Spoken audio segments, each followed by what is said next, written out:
Welcome back to the Hard Knock Sorority Podcast, Omes. This is a 4th edition Shadowrun actual play, GM'd by myself, Paul, and played by Veronica as Cecile, aka College Girl, Kat as Deandra, Val as Ollie, aka Boxer, and Beth as Grace, aka Nightingale. Dex is joining the team as Grim, the Rigger. This is episode 14 of Season 2. Dex facilitates the escape from the hospital for Deandra, Boxer, and Kaylee. Grace, left on her own, must defend herself, and Cecile meets the man, or in this case, the woman. Thank you again for joining us and sticking with the show thus far. I appreciate it a lot, and would love to hear from you on our Discord channel. In other Shadowrun news, there are a lot of shows out there to choose from. Some of my favorites are Pride Against Prejudice, a story and character-driven show taking place in New York featuring some unforgettable player and non-player characters. Resting Glitchface, another character and story-forward show that has done an amazing job pacing exposition with each season. And finally, Berlin, It's a Bug, Not a Feature, a German language show that, once again, you guessed it, is all about story and characters. Action is fun and all. Slapstick comedy gets laughs. But in the end, character and story bring me back to a show. Check them out, chummers. You will not be disappointed.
Not a terrible idea. These guys are fairly heavily armored, as you're starting to notice when you see that they are. That last guy, he took the most damage. He took 4 stun. All right, so the blast, your grenade goes off. I'm going to say it's not affecting the drone at this time. Your grenade goes off. You notice that they all take some effect. Not as much as you hoped. These bastards are fairly heavily armored. One of them's down on the floor, seems to have been hit by fire from that drone that you saw earlier. Your smoke grenade starts going off and obscuring them from your sight. And I think that's the end of your second pass. B is dropping out of initiative for the moment. Well, do you want to just run around the corner then at this point? I was going to ask if the stairwells have like an open center or if they're all like scrunched together. Like it's stairs and then there's no clearance in the center of the stairwell, just the next stair. Like, yes. Okay. I think Deandra is just gonna try to make her way down the stairs. Yeah, behind you, you hear gunfire, and I'm actually gonna say that guy who fired through the smoke hit Boxer. Actually, probably Deandra's gonna start sprinting down the stairs, since I'm not full defense anymore. Since I'll be out of line of sight. All right, Boxer, do you want to make a defense test against 2 hits? Nah, just roll your reaction. You got enough hits on your reaction on your defense test to negate his hits, so bullets come flying through that cloud of smoke that you just popped up around you, ricocheting off the walls, but thankfully not hitting you. So at that point, we've circled all the way back to Grimm's drone. After you shot the one Strike Force team member in the back of the knee and he went sprawling down, the 2 latest ones, A had moved on to sort of start shooting down the hall. He had fired that burst at Boxer through the smoke. C and D are turning towards you. If it's my turn, I immediately fly out of the window and to the roof. All right, you fly up and out and to the roof. That way I'm out of line of sight. Is this on the same side of the building as the van is? Yes. I probably didn't see them escape, the people I'm trying to pick up, but I did. Am I far enough in to be able to see the smoke? In the hallway, yes. You saw everything that went down. You saw the flash bang go off, and then the other far end of the hallway where you had come up originally is starting to fill in with a thick gray smoke. I would definitely fly, probably straight line it to the bottom of where they are eventually going to come out of and try to meet them at the van. You fly back out of the window. Your sensors are picking up sounds of additional gunshots and sirens, and you're seeing that some of the first responders' vehicles are starting to pull away from the hospital, and then you see other night errant vehicles that are starting to converge on the hospital. You fly down towards the van. Okay. Boxer, you're now following Deandira. She's carrying Kaylee. You can see that Kaylee's been shot in the back. It looks like it was gel rounds, though, but probably didn't help her out in the condition she's in. As you break out through the exit, through the radiology exit into the parking lot, you're hearing sirens. In the hospital, there's an alarm, and there's voices coming over the intercom saying that there is a lockdown procedure in effect and everybody should stay calm. You're also seeing things pop up in your AR feeds, and so is Dex. Messages and notifications are being pushed over the settings of your devices. So even if you have these kind of settings turned off, Knight Errant's able to push them through. That they're sort of generic. They're not directed at you. They're just saying, hey, there's a active shooter situation at the hospital. Everybody should take cover, shelter in place, keep your hands visible, that kind of thing. You see the Catwoman and the elf carrying the orc coming out of radiology. Deandira and Boxer make perception checks. Let's do perception while wounded. Woohoo! Imagine suffering wound. 1. I also think that may or may not be a glitch. Dice are 1 successes. More than half of your dice would have to be 1. So both of you see a van matching the description that you've been told to look for parked outside of radiology. And then you see a drone that is flying down from the vicinity of where you just escaped. Dex, what's Grim doing? Are you landing the drone back in the rack at this point? If I see them coming towards the van, I put it in the rack. As confused and drugged up as Deidre as she would go head to the van. The door is open. As soon as I put the drone in the rack, I pull out of the drone and put into the van. So if that's possible in that time frame, then the door opens. If I can see if all three are accounted for, I say hop in. He sort of nonchalantly says, "Hop in, guys." Deidre is swearing up a storm in Sprathiel. You guys get to the van. The doors are open. I imagine that Deandira's carrying Kaylee, so she's going to get in the back, and Boxer might get in the front. Yeah. Grim, you have your 3 main extraction targets loaded in the van, and you can see that Knight Errant vehicles are starting to converge on these locations. The sensors of the vans are telling you that there's at least one airborne drone, looks to be a small drone, probably unarmed. Mm-hmm. And at that point, a burst of heavy machine gun fire is fired at the van. Oh my gosh, that is unfortunate. It's medium range. He's going to take some negatives to it. He gets 4 hits, so you need to make a defense test for the van. So 3 plus 2 because of Matrix? Because Matrix. Matrix helps you dodge bullets. I mean, I saw a documentary about it. Yeah, exactly. So he got 2 net hits. So he's going to do, it's going to be a narrow burst, so he's going to get a damage value plus 2. So he's got a modified damage value of 10, -1 AP. What's the AP of your van? I have Or 6 your armor. 6 armor, so that's reduced to 5. So your van took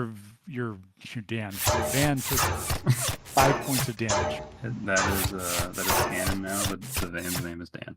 As Deandira and Boxer are clambering into the van and sliding the doors closed, gunfire is ricocheting off the outside of the van, but not penetrating. You're grateful that apparently this van does have some armor. You see a young man matching the description of the photo, or matching the photograph that you were sent, sitting in the front seat, apparently fully jacked in because he appears to be unconscious. Well, I don't think D&Dare saw the picture, so I'm just going to trust Boxer that we're with the right person. Dex, are you? I take it you're taking off. Yeah, I'm getting the heck out of here. And I say I would greet everybody personally, but this is a hot extraction. So, does anybody know the whereabouts of the horse unicorn? Last I knew, she was back at my apartment. Which can we go, please? I guess I need the location of said apartment. Fucking drive, and I will tell you whatever you want. Just fucking drive. She rolls down the window enough to poke her pistol out. I use my gridling overdrive. That way, the cops can't just pull me over. All right, make a pilot ground vehicle. So you peel out of there. You turn off the grid link override. You're pretty sure that you have at least one airborne drone in pursuit. And we are going to cut to Grace.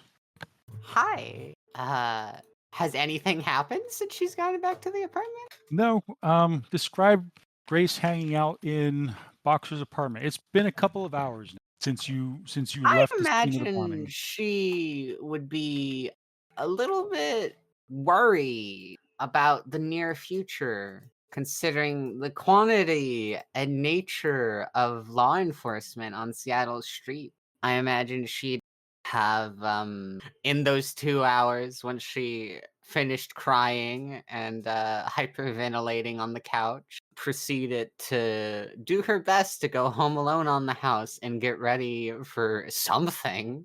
She doesn't have anywhere to go other than here. She's kind of screwed if she has to leave. She's kind of screwed if anyone other than Boxer comes here.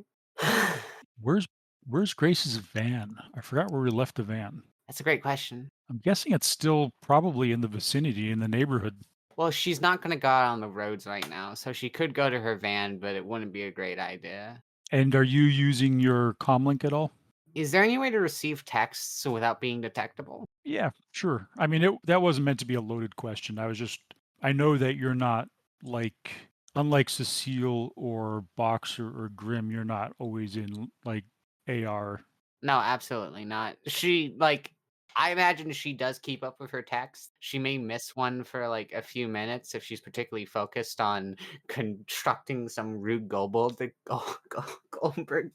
Yeah, she's so you're taking note of a bunch of pop-ups that are quite alarming about curfews and, if you don't have a SIN, report to the nearest knight errant facility for transfer, and make sure that you obey all commands from knight errant personnel in the street. Don't resist arrest. Looters will be shot.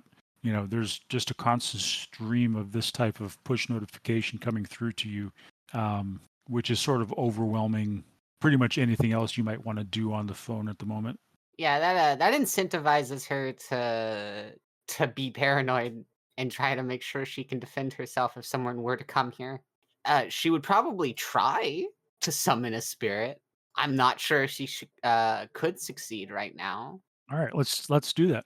Okay, so let's see here. Let me let's say a fire spirit, because shock and awe is going to be better than tactical efficiency here, because she just need to be able to get away. She's not going to be able to take all of Seattle's cops. So fire spirit of force 3. Make one of her cute little summoning circles. Anything that glows. She hasn't had enough time to rest to heal from physical damage. Where did she get the physical damage from? Drain, of course. Oh. Yeah, overcasting. I don't remember what she overcasted on. Visibility. Was she invisibility? Oh, yeah. So takes that's 6 die on conjuring. 6 versus she got hits.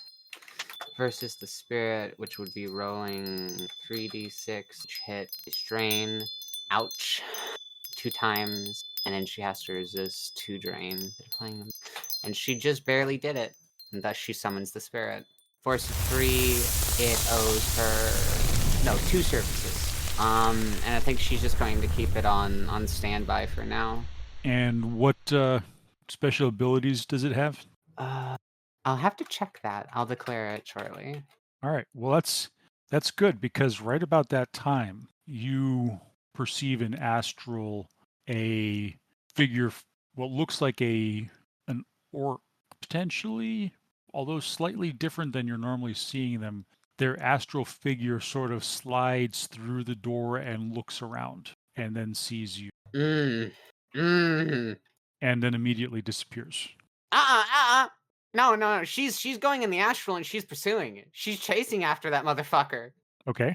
Yeah, like, because he can't literally disappear. He would have to move through the astral. So if she like immediately ghosts and tries to follow him through the door, You can do that. yeah, and that's what she's gonna try to do. She wants to confirm where he is and where he's going, but she doesn't want to get herself caught out in the astral, sandwiched between multiple astrally projecting mages. That wouldn't be great. Let's roll initiative. Oh no. Oh, astral initiative. Finally, for once I get a high initiative. And then I believe I also have to roll for the fire. So let me go grab her stats. Spirits are on 304. Thank you. Spirit of Fire, actually 305. Yeah, thank you. Okay. Her initiative. So that's 3 times 2, 6 plus 3, so that's 9. So she gets 9 initiative by default, and then I also roll 9 dice, and all the hits are added on top of that, right? You got it. Oh no, they have their own spirit. So the spirit has 14 initiative. I have 13. All right, so your spirit goes first, or at least that you know of. It technically has to wait for my turn for me to issue it commands, or are commands something that I can do automatically? Unless you had already given it a command when you summoned it. No, I did not. Okay, so then it is waiting for your command. But your turn is next. Speaking is a free action. Thinking is a free action, presumably. I'm going to give it the optional power of search, and I'm going to send it to immediately go and find this guy's body. It can do that, right? Yes. And I want it to report back to me where it is relative to our current position. It's on the other side of the door. The body? Yep. And he has gone back to it. Popping through the door, but not directly through the door. Not physically. No, like in the astral. Oh, do you mean his physical body? His physical body's on the other side of the door. He basically was on the other side of the door, went astral, went through the door, saw you, popped back into his... Okay, she's going to go out, like, not directly through the door, but through the wall, which at this point, is he back in his body? Yeah, that was So he's basically moving- instantaneous. He's moving way slower now because he's in the meat. Yep. She's going to move through the wall, trying to avoid his very tight vision cone. And is there anyone else out here? Yes, there's a spirit, a fire spirit. Looking at the guy from the astral, let me roll in a sensing. My heart's going crazy. I don't know why. Oh, no. That's not good. Yeah, I mean, you see him there. He's obviously alive and awakened. And there's a big old roaring fire spirit, which also is physically manifested. And he's alone there. Yep, it's just him and the spirit. Okay, I want to blink around to like the balcony and see if there's any movement like in front of the apartment complex. There is no movement in front of the apartment complex that seems to be linked to this. There is there's a motorcycle. Well, you wouldn't be able to see it in the astral. Yeah, no, she's looking for people. I think she might even shift to peek up and check for anything flying in the sky or anything like any movement on the roof before blinking back to the hallway and just manifesting on the spot. You're manifesting in the hallway with them? Yeah, with him. Like psychically there to be able to speak to him. And she's just gonna pop into existence and immediately say, "What the heck, dude?" Like stomp her hoof. You pop out into the visible and yell that. I can hold the rest of my possible turn, right? Yes. In case the I have to specify what I'm holding for the trigger, right? If I feel threatened, I just want to go back through the wall. That's my hold. Okay. And that's all. The minute you appear and start talking to him, he turns towards you and yells, Kill it. at the fire spirit. Oh, Bojangles. At which point you duck back through the wall, right? Yeah. And I imagine you go out of astral. She can't. She's going to have to confront it, like in the astral, because she can't go back to her body and just turn it off, so to speak. It's been now commanded, and it's at the top of the initiative order. It goes astral and comes through the door. So now you're inside the apartment with your fire spirit, and it's coming through the door at you. What is its force? You did not get any hits on your sensing. I was just sensing him, you see. I guess you could do another sensing test. Yeah, I'm gonna have to take that one. Okay, a single hit, which doesn't give me enough info to determine its force. You just know that it is scary. Yeah, it's scary. So what happens then? Because now it's acting. It comes through the door, and he's casting confusion on you. Magic plus willpower versus willpower. Net hits are dice pool modifiers while sustained. And so I roll my willpower just on its own. Yep. I'm gonna go ahead and edge that. Only 2 hits, unfortunately. How many hits does it get on the spellcasting test? All right, it got 3 hits. So I get a single minus to my dice pool. Yep. And you still haven't commanded your spirit, but I'm going to say you can do that at this point, even though, well, you can, because right now it's still holding. So you could tell it to do something right now. Is that guy still astral out there? Actually, it doesn't matter. I wanted to go materialize and go savage the guy out there. I think I would probably just tell it to cause him pain, period, to make him get his own spirit off of me. So your spirit in the astral flies through the wall or the door and materializes out in the hallway and attacks him. Yes. All right. That would be what I was asking it to do. How's it attacking him? It's a great question. So is he in astral? No. So it would, you look at elemental attack. I want the fire spirit to engulf him in flame. So his skill would probably be his force rating, right? So it would be 3 plus 3 and modifiers. No modifiers. Strength. How do you determine, are the skills just the force straight up? I think so, yeah. So you said agility plus plus the combat skill. So okay, so 3 it's plus 3 plus 3 plus 2, so that's 8. It's rolling 8. Where's the plus 2 coming from? Because fire spirits have a plus 2 through their agility. Okay. You got 3 hits. Body plus half impact armor roundup. All right. He got 3 hits. Well, he would resist fire damage. I don't know exactly how fire damage works. He's resisting damage, body plus armor, and he actually has fire resistance on the armor. I imagine it's pretty armor, or is scary. it body plus the... Yeah, you hear... It's body plus half impact armor to resist. That's what he rolled. So the damage... And what's the damage then for his attack? So it's equal to the spirit's magic, which in this case is 3 plus any net hits on the test to do it. So it's 3? Yeah, it's 3, and there was no net hits, so it's just 3. And his armor has a fire resistance rating of... So you hear yelling and roaring of flames outside of the door. Yeah. And that was... Your action was to command your spirit. Are you doing anything else? My free action was that. I think I'm going to blow Raspberry at the spirit up and then just, like, try and get it away from my body. Like, go flying towards the balcony window and just slip through it. Get it out of the apartment. It chases after you. But first, he's doing something out there. What is he doing? He is going to attempt a banishing on your spirit.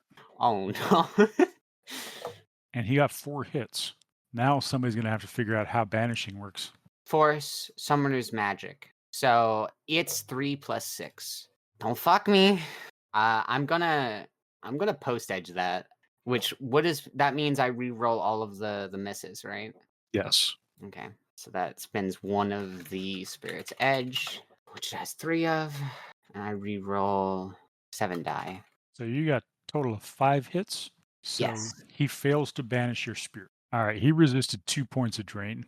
Yeah, he definitely took some damage off of that. Yeah, so that's 8 stun. Woo! All right, so his spirit's chasing you out of the window. Yeah. So it would have to basically get up on me and try and peck me. Yeah, which it's going to do. Or I guess it's not a phoenix like mine is. Which, talking about that, I'm imagining that the engulf looked a lot like the phoenix grabbing onto his arm, like almost like a falcon, dragging it upwards, and then just flame spreading all over his person. Yeah, and him screaming and trying to resist you. Okay. All right, it takes a swipe at you in the astral with its sort of flaming arms and gets 2 hits. Yeah, I just don't have any armor, so, but that's fine. How much damage is it doing since it got 1 hit? It is doing 5p. Well, it can choose stun or physical. Yeah, so it'll have to be stun, and it's resisted with. I've written down resisted with body plus 1/2 impact, but since you're an astral, I don't know how it works. Boy, we are all over the place today. Drone combat, grenades, flashbangs. Those are only 2 she had in her purse. I don't believe It was worth it, I promise. Okay, 3. All right, you managed to block its attack rather easily, and it roars in frustration. I'm imagining like they like dive down into the parking lot in the astral. She's just trying to get away from it. It's having a retard moment and really coming after her and swipes at her tail, and whenever she feels that heat, she flings herself around in the astral, her momentum burning off, and she goes to raise some kind of astral shield, an analogy for the defense test, and it just eats it, the entirety of its attack. And then that's its turn, I assume. Yep, and it's just roaring in frustration. You think it might just be roaring in frustration because of the literal nature of the command given it doesn't allow it to make full use of what it knows. It knows it could just go back to your apartment and kill your physical body, but he said kill it, and that means me. And when he said it, he was looking at you in astral. Ah. So what's your spirit doing? I wanted to just keep engulfing that guy. All right, let's do that again. So every turn it gets worse. So let me see here. If you had him engulfed in the last turn, then I think in this turn, your spirit has incapacitated him. At which point the spirit chases you, just stops and fades away into the astral. So it's debatable because they will follow through on orders given to them to do things outside of the summoner's influence, like remote services. In any case, I think once its caster's gone, it has no desire to be on this plane anymore. It relents and then immediately like tunnels back into the aether to go swim off to the elemental plane of fire. And Nightingale just kind of lingers there for a moment, her shield like evaporating, and she's a little confused, but then she goes back to her body. Yeah, that makes sense to me. So the spirit and the summoner are out of commission. Nightingale is back in her body. Are we still in initiative? No. I think Nightingale is like peeking out the door to find the spirit like desecrating his body, and she like shouts at it to stop. The mage on the other side of the door has pretty much been turned into a cinder. There's nothing but a charred corpse. The phoenix stands upon his body, like perched on his charred solid arm, and it gives her a look whenever she comes back. She just kind of like jaw drops. Come back here. And then whenever it does, she like doesn't let it land on her. She just lets it float into the apartment, fly into the apartment, and she closes the door. He was a police officer, right? Yes. He was a knight errant mage. Sorry, frag. I'm gonna call Boxer. Boxer, you are in the van. I'm calling Boxer specifically. Well, I think all of us are Boxer's in the van right now. But she's calling Boxer in any event. She picks up. Hi. Oh yeah, I just the cops are at the apartment. I don't know how many there are. And when she says that, she looks back over her shoulder and uses her psychokinesis to lock the door. When she's like moving deeper into the apartment, I imagine she's on video because that's just the default in this day and age. She's very clearly kind of disheveled. Yeah, yeah. There was an orc security mage. I just killed him. Okay, calm down. We went over this. But one thing, they aren't like Vicky. They aren't good. So, you know what they're going. So, you remember the plan, right? Get the bags, get your bag, get my bag, and if you can, get the duffel bag. Everything else, don't take it. You can't afford to be slowed down by anything that is not essential. Okay. Where am I? Where am I going? Where am I supposed to go?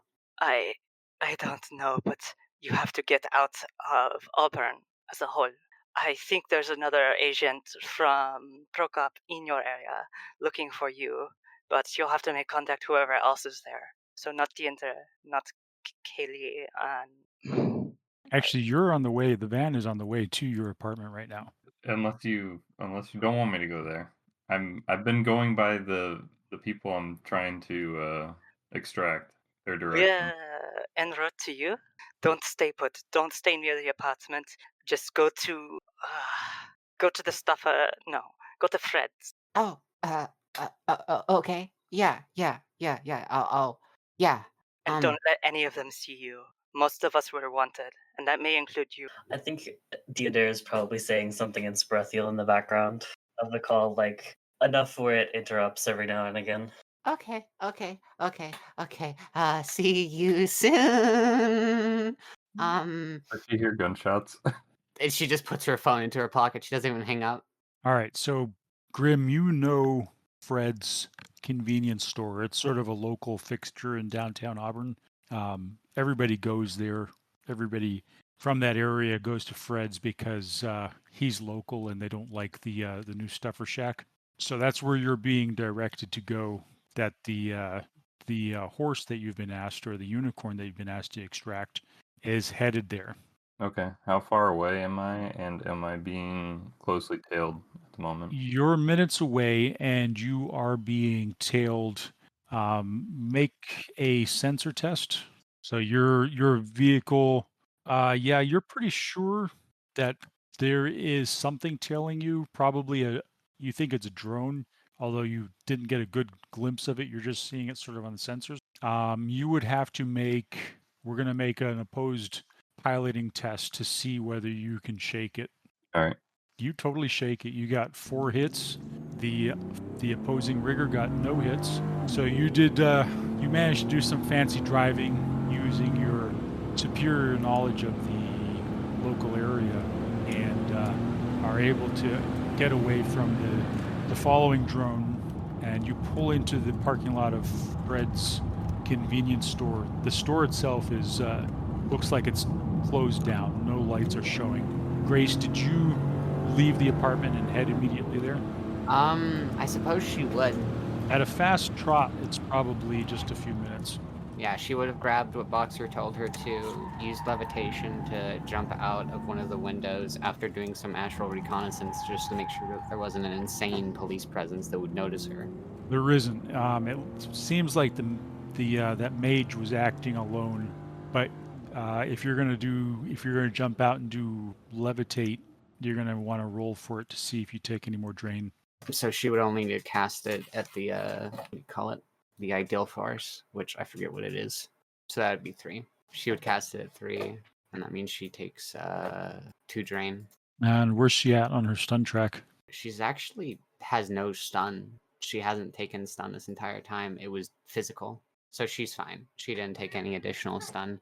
And she'd have to cast invisibility, which let me go ahead and check the stun force for that. Let's say she casts it at force 6. You rendezvous with Boxer and Deandra at Fred's Stuffer Shack. I imagine you guys don't see Grace until she manifests. You see a black van sitting in the parking lot of Bread's convenience store, and in the astral you see Boxer's signature and Diender's signature in the van. Though I think Diender's signature is probably like significantly fucked up. She would text them before she even considers approaching. She would say like, I'm invisible in the parking lot, texting the group Diender and Boxer. I see the van. Would my sensors be able to pick you up at all? So the effective force, which I hate this is how this works, is 2. So yeah. If I sense your like figure being horse-like, I'd open up the door to the van. If I sense horse-like characteristics. Exactly. Then wide open.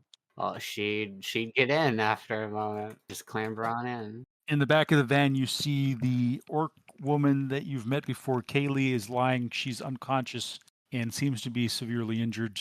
You see Diender, who has also been fairly significantly injured and seems to be somewhat incoherent. And in the front, there is Boxer and a young human male who you've never met before, who also appears to be unconscious.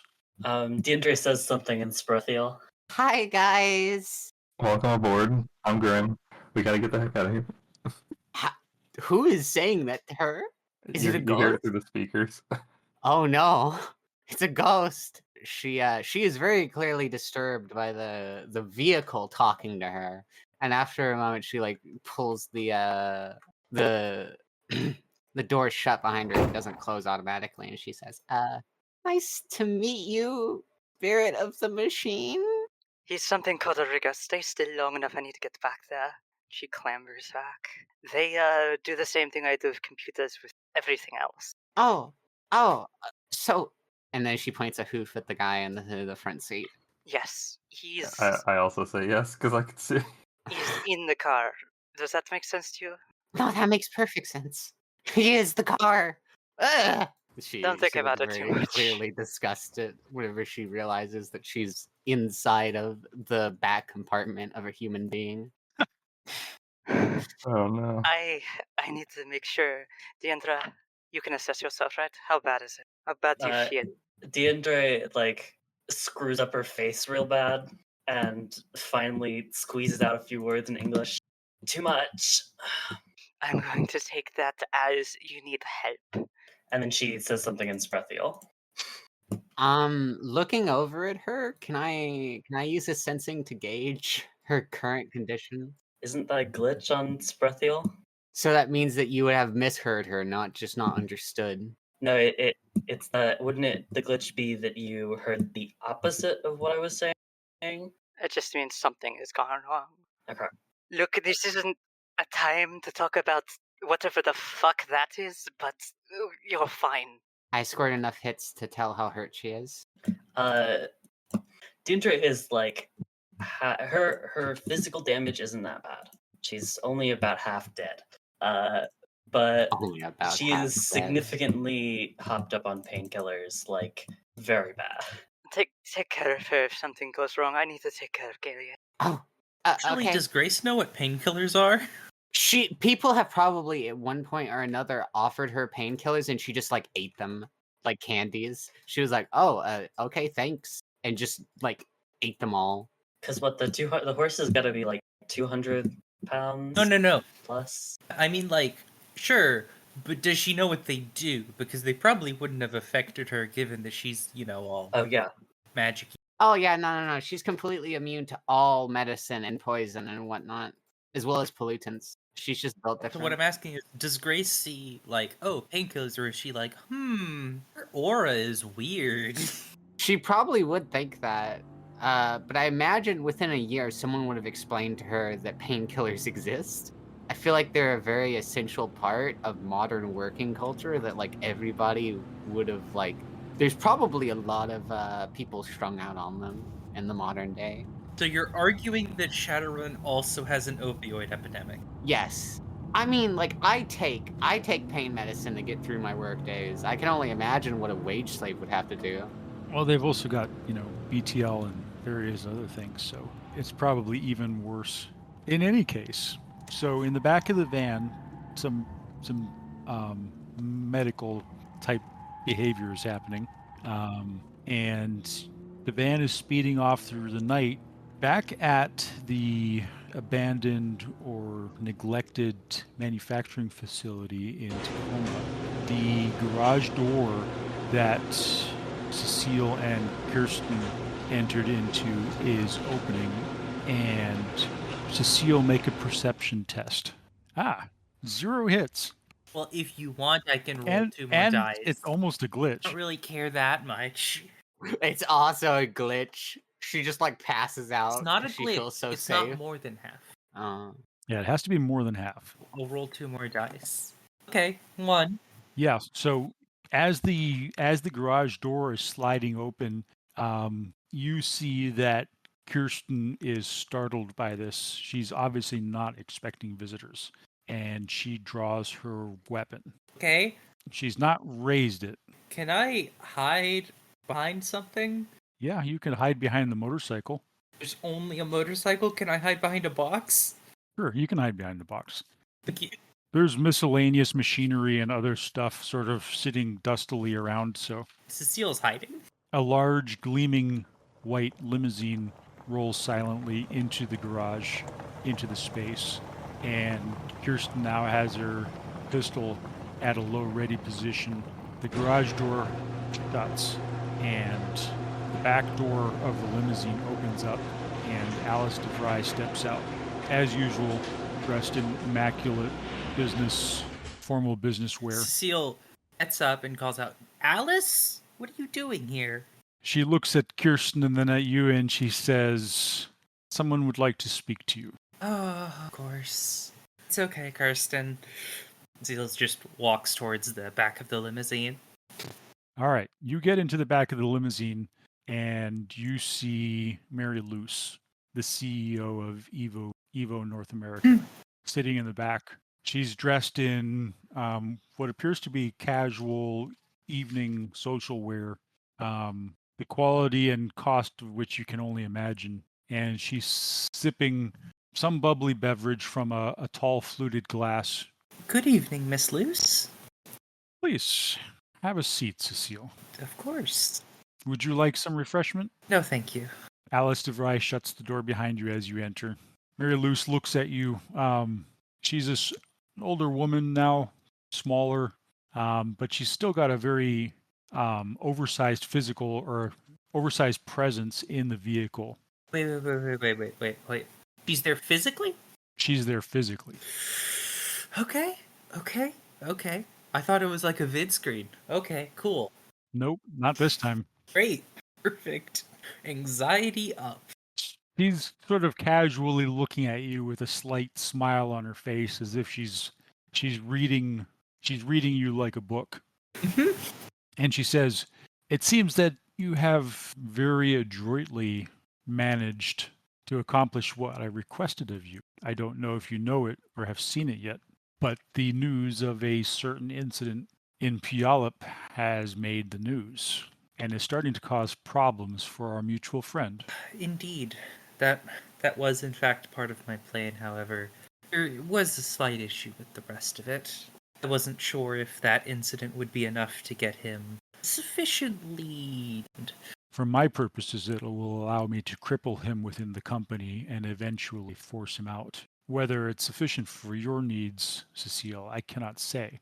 However, once I have forced him out, I will hold my word and reinstate you at the university. Of course. Are you sure that that's what you want? I'm not sure I understand. Are you sure I want to go back to university? Yeah. Are you sure that that's what you want? I appreciate... Have you considered what you want in life?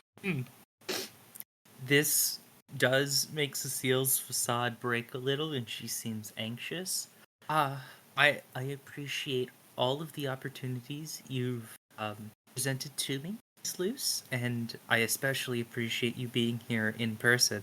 I I am focused on getting even with the dean for the pain that he has caused me, and removing him from the company as swiftly as possible. What happens to me after that is ultimately up to you, and I'm sure you'll make the best decision possible. She gives, that fake kind of smile.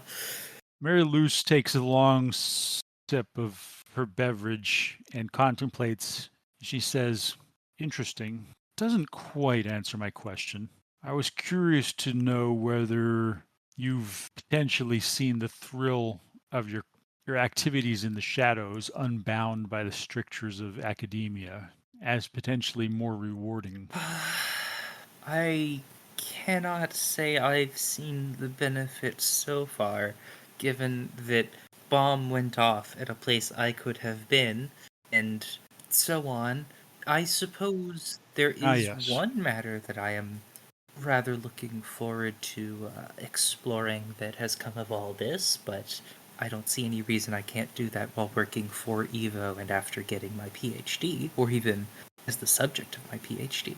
Well, I think the bomb has nothing to do with you personally. Not everything's about you, Cecile. In this, In fact, you're quite incidental to this entire matter. I am sure. Yes. In any case, I still could have been there when it went off. That is true.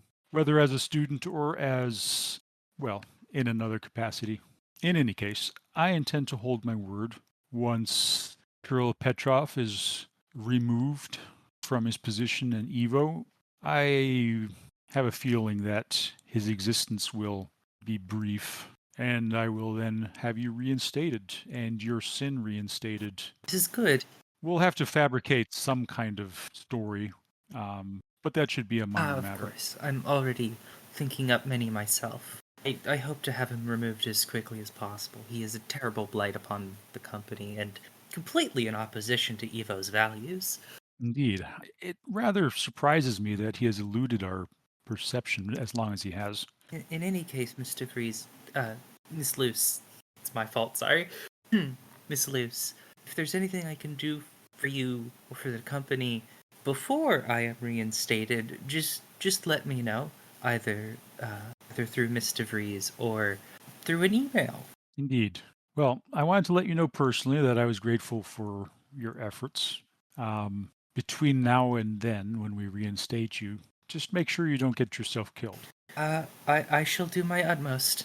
Seems as though that you've been remarkably resourceful and have found some very interesting connections in your time in the shadows. Interesting is quite a word for them, yes.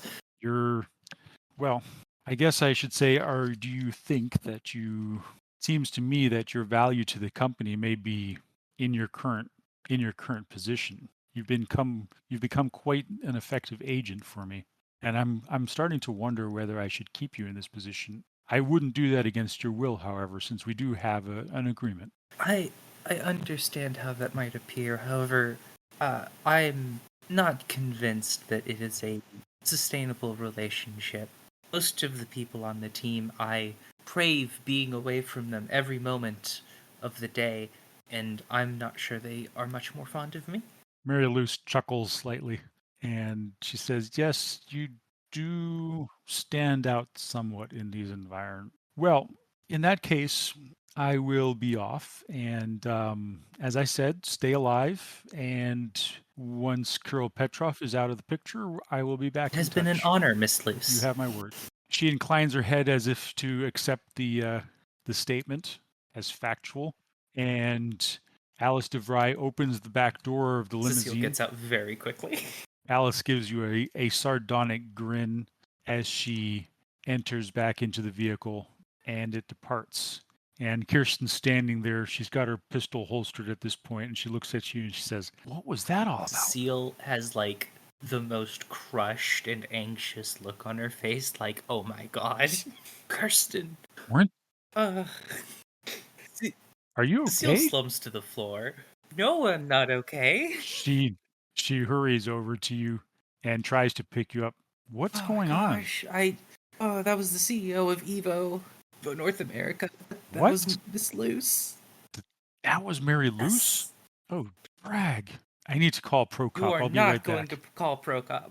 I don't think you understand, Cecile. I have to will call not call Prokop Kirsten, please. them. All right. Sounds like you're making a test. Oh, I get to use Edge. Is this, would this be? Yeah, I would say etiquette or negotiation. So if you want it to be etiquette, go for it. Though, she is a contact. You could roll contacts loyalty. That's a good idea. Okay, so it sounds like it would be negotiation plus her loyalty? Sounds good. So that would be negotiation plus charisma plus the loyalty, using the loyalty as a bonus. Let me just look at what her loyalty is, because I don't think it's very high. Boop, boop, boop, boop. He's Kirsten. Yep, just one. Well, you know what? I'll take it. Oof, yeah, I'm re-rolling that. Okay. So that's 5. So I'm rolling 5 dice again. I really don't want her to tell Prokop. Better? It's better. Okay, so it's a push. Great. She sort of stomps her foot and she says, "Ragged Cecile, how do you always get me into these situations?" Look, just don't tell Prokop, okay? I know you're going to have to tell him eventually, but like my sin is riding on this, okay? Your Yes. sin? What does that have to do with anything? Kirsten, I'm dead. I don't have a sin anymore. Oh, is she promising to get you back into your sin? Yeah, we have an agreement, okay? I see. Okay. Well, let's see where this goes. It's already worked out. I promise nothing will come of it. Mark my words. She looks at you speculatively and she says, "Well, you're playing at a much higher level right now if you're dealing directly with Mary Luce than I am with Prokop, so we'll see how it goes." I just don't trust Prokop, okay? That's your prerogative. I'll tell you that he's, well, not him personally, but his organization has given me everything I've got. And the woman, the street doc, Kaylee, the orc woman, she's in the same situation. Yeah, her being wrapped up in Prokop's network is very surprising. Well, she's another rescue case like I am. But it's your prerogative. If you think you trust Mary Luce more than Prokop Skillful, that's your I don't prerogative. trust Mary Luce. I just know how things are going to end up here. Well, that makes one of us. Oh, that was a rough conversation, though. What did she say? I don't... Look, can't tell anyone, okay? She's trying to convince me to stay in the shadows. Kirsten looks incredulously at you and then sort of gives a scoffing know. laugh. I know! What? I keep telling her, like, no one likes me here. I'm out of my element. This sucks. And she's like, I don't know. You seem to be good at it. And I'm like, what? Yeah, that's, I agree. That's ridiculous. I'm gonna go think about something else.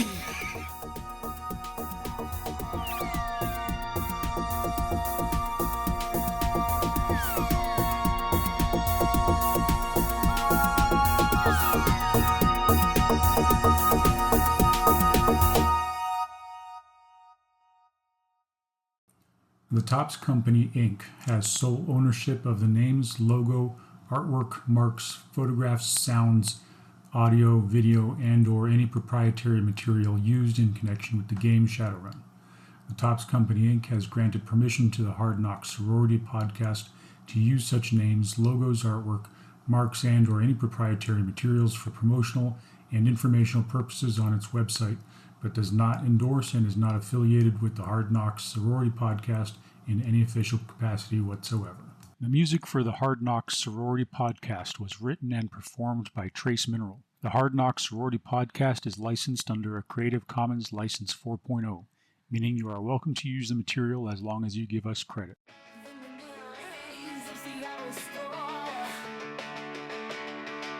A college girl's curiosity, she started it all. Both the guidance style of a dangerous game.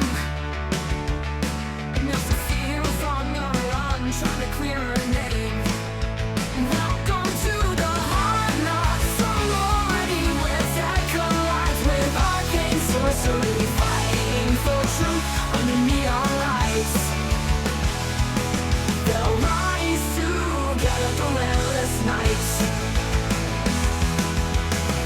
the boxer with a cyber edge. Her claws cut deep, she walks the razor's ledge. Clips from Equestria, tough yet kind. Facing a world that's so unrefined. Dinner searches a path of pain. Her brother's shadow in the acid rain. Proco's revenge of endeavor revealed. He's using Cecile as a weapon concealed. Welcome to the Hard Knock sorority, where tech collides with arcane sorcery, fighting for truth under neon lights. They'll rise together through endless nights. The scroll's alive, its pulse beats cold. In Auburn town where souls are sold. Tacoma's tides until homies fields. Through danger and darkness, their fate is sealed. College girl for the light she knew, but the shadows were man, she see it through. A mercenary's past, never falling behind. A pony seeking the truth, a man of humanity. And now an ex-cop plus driving her to insanity. Welcome to the Hard Knock sorority, where tech collides with arcane sorcery, fighting for truth under neon lights. They'll